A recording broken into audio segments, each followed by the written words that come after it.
Ayan, magandang araw po sa ating lahat, no? So, napapansin ko doon sa vlog talaga ni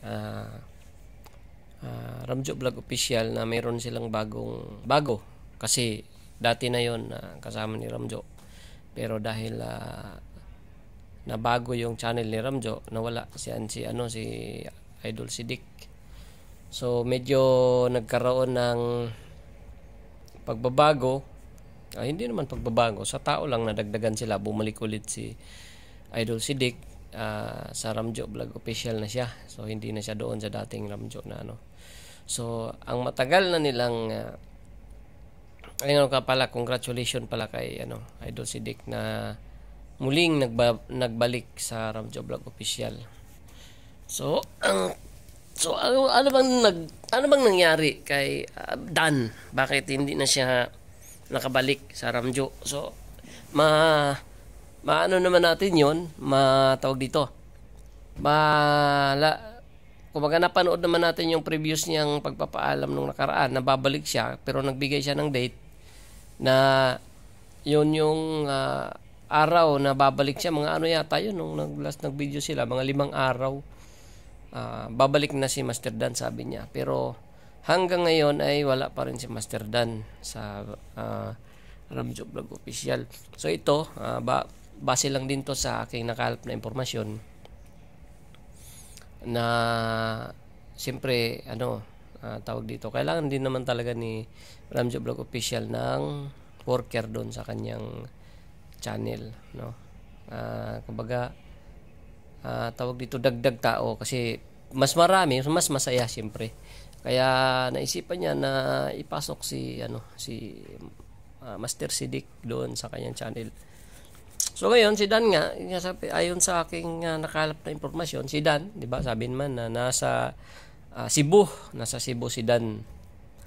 At nandun din yung yung mga anak niya, kasama niya doon sa Cebu. Nasa kapatid yata ni Mrs. ni Dan o sa kapatid ni Dan. Nandun yung nakalimutan ko na yung video, matagal na kasi na yun eh. Nandun doon yung mga anak niya. So si Dan nandun din nagtatrabaho. Yung misis niya kasi nag-abroad, guys. Nag-abroad yung misis ni Dan. So ngayon ang talagang yun nga ang nakalap kong impormasyon tungkol doon sa bakit hindi nakabalik si Dan. So meron talagang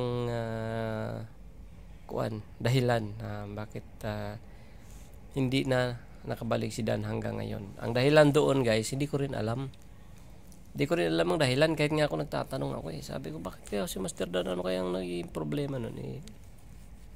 Matagal nang nagpaalam tapos hindi naman na bumalik. So ayun, guys, hindi ko rin alam eh. Yun din ang talagang iniisip ko na siguro yung trabaho ni Dan doon nagustuhan niya.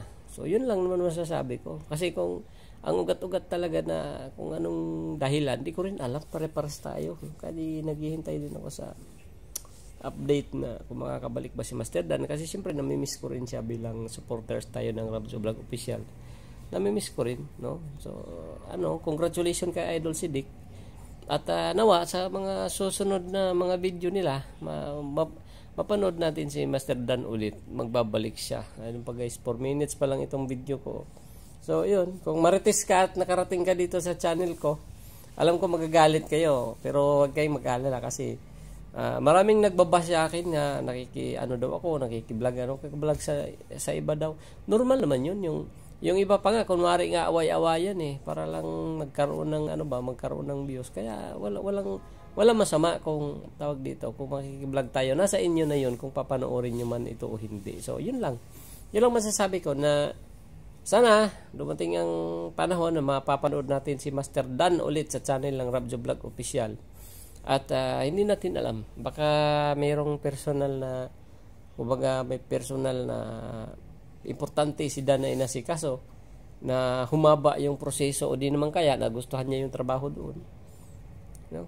Hindi naman natin masabi talaga yung tunay na dahilan kung bakit pero maganda naman yung pasahod niya doon sa Ramjo Vlog Official kasi sumahod siya ng 19,000 yung previous vlog nila na naalala ko bago siya umalis, sumahod siya ng 19,000. Labas doon sa pinag-usapan nila na 10,000 ang sahod niya pansamantala.